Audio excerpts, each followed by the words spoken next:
Nobody had ever attempted a front flip in an official long jump competition, but this crazy Kiwi had discovered something that the professionals had overlooked. Tuariki John Delamere was one of the best long jumpers in New Zealand. However, after accepting a scholarship at Washington State and arriving in the US, John felt a little bit out of his depth with the American professionals. They were all outperforming him. The 1974 LA Pacific Championships were coming up, and after finishing 9th in the Commonwealth Games in his own home country earlier that year, John felt like he'd let himself and his country down. John desperately needed to find another way to be competitive. It had been long rumored that a front flip could possibly be the most optimal long jump technique from a biomechanics perspective, but had never been attempted in a competition. So John decided he was going to be the first to try it. John wasn't just pioneering a new technique, he was potentially beating the world to a groundbreaking athletic innovation which would completely change the sport of long jump in the same way that the Fosbury flop had completely revolutionized the high jump just 6 years earlier. He practiced the flip for days, and it seemed at first like he just wasn't going to be able to do it. And after landing on his tailbone particularly badly, he thought he'd irreparably damaged his spine, and he was ready to give up on this insane idea. However, the championships were coming up fast. John was running out of time to practice the move, and he wasn't willing to risk hurting himself again before the competition. He decided that the next time he would try the jump, he'd do it for real.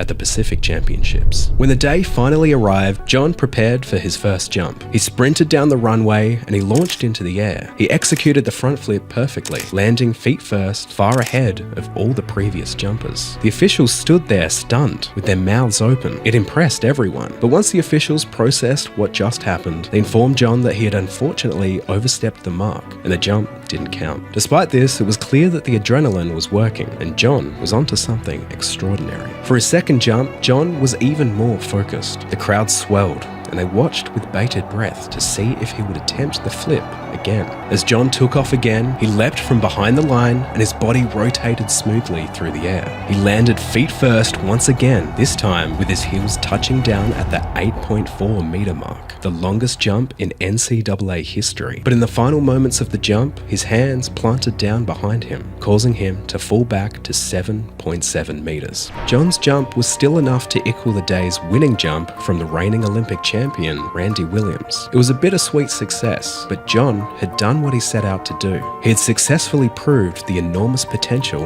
of the somersault long jump.